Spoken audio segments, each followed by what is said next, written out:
Most photography courses teach you the exposure triangle, composition rules, and how to set your camera settings, but here are 30 things that literally nobody talks about that will make or break your growth as a photographer. I'm going to go rapid fire through all of them, from painfully obvious to the uncomfortably real. Let's go! Number 1, we have your camera doesn't matter as much as you think. Somebody with a cheap camera who understands light will destroy anytime, any moment, anyone with expensive gear who just doesn't understand it. Number 2 is editing is half the image. The capture is just raw data, and if you're not spending time learning editing software, you're literally only doing half the work. You can also edit in camera, but more about editing on the video I made over here. Number 3 is nobody cares about your gear except other photographers. Your aunt doesn't really know if you used a 50mm or an 85mm, she just knows that the photo looks or doesn't look good. By the way, I'm Cesar and I balance a work in tech and product management with photography, and I know the struggle of finding time for creative work. In this channel, I shared systems and workflows that actually work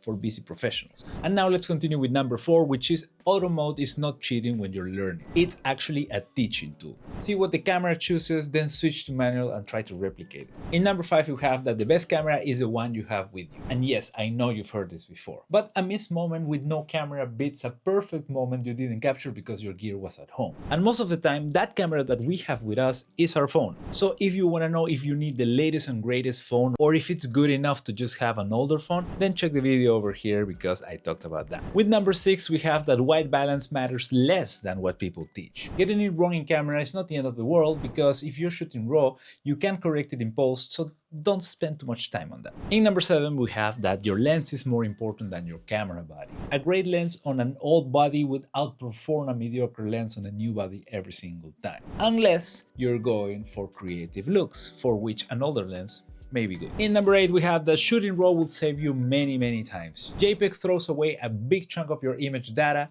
and some things are just irrecoverable, so RAW can save you in that scenario. In number 9, we have that the histogram is more reliable than your screen. Your screen can be lying to you depending on brightness and viewing angle. The histogram, on the other hand, will tell you the mathematical truth about exposure. In short, try not to hit any of the extremes unless you're doing this for creative purposes. For number 10, we have back button focus changes the game. Separating focus from the shutter button can give you more control and fewer missed focus moments. Look it up, set it up, and thank me later. At number 11, we have that natural light is free and gorgeous, but you need to understand it. Golden hour isn't just pretty, it's soft, directional, and flattering. On the other hand, harsh noon light isn't bad at all. It's just harder to work with. In number 12, we have that flash isn't the enemy. Bad flash technique is. A single flash can transform boring indoor photos into professional looking images. For number 13, we have that perspective is a game changer. Getting low, climbing high, or moving a few meters to the left can completely change a boring shot into something that's compelling. Bonus points if you're trying different lenses such as fisheyes. At number 14, we have the negative space is as important as the subject. So don't try to fill every single pixel of the frame, give your subject some room to breathe and your viewer's eyes some room to rest. For number 15, we have that the rule of thirds is a guideline, but not a law. This, by the way, applies to every other photography rule, so learn to use it and then break it intentionally. On number 16, we have that your portfolio should be your best 20 images, not your last 200. Quality over quantity always wins. For number 17, we have that consistency builds recognition. Whether it's a color grade, a subject matter, or a shooting style, people follow photographers who have a distinct visual voice, so try to go for it. Now I have a quick question for you. Which of these has surprised you so far? Drop a number in the comments. For number 18, we have that critique is not criticism, but finding a community that gives you honest feedback is great and will actually make you learn more than a course. In number 19, we have that comparison is both poison